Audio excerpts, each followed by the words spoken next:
Tucker Carlson come into my country is such a fucking insult. I was raging. He made a video, all these crimes happening against our people, and he come in, well, there's no problem in London. There's no problem in London. My Pakistani taxi driver was all right. Yeah. Oh, that's it then. Oh, there's no problem, Tucker. Islam's great. Let's ignore the terrorism. Let's ignore every jihad attack. Let's just pretend it's not happening because you had a nice Pakistani taxi driver. How fucking dare you come into our country? How dare you use your platform to diminish the rape of our country?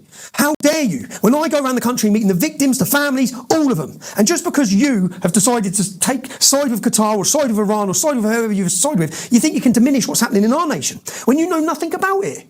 I'm still raging about it, thinking about it now. I think you come into our country and you sit there and you use a platform in our country to diminish and belittle a generation of our daughters. And again, just so an American audience can understand the scale of this problem, because this is why I'm insulted and I'm offended by when he done this.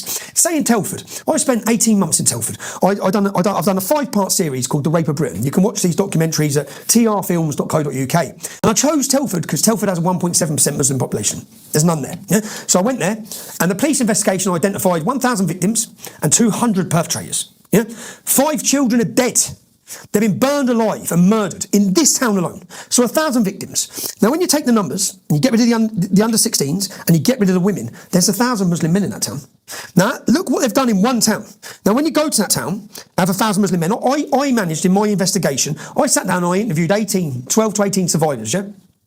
And I interviewed them for 3 hours, 4 hours, 3 times, 4 times. And I built a database. And when the men were named by 3 or more girls that do not know each other, I go after them. And I go into their businesses, and I went into the businesses, some of them that murdered children, yeah? And I went into the businesses, and do you know, this isn't about sexual gratification. This is what you need to understand. In some of these cases, 11 cousins were raping kids together. Fathers and sons are raping kids together. Brothers and brother-in-laws. Imagine that.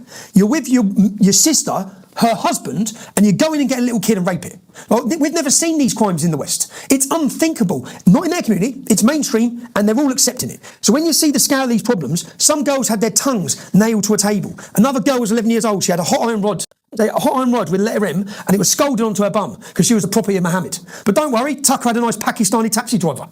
So I just think, how dare you, man? And the rape that they've done is not about sexual gratification. It's about destruction. It's about taking the thing that we hold dearest, the thing that we love, our children, and ruining them.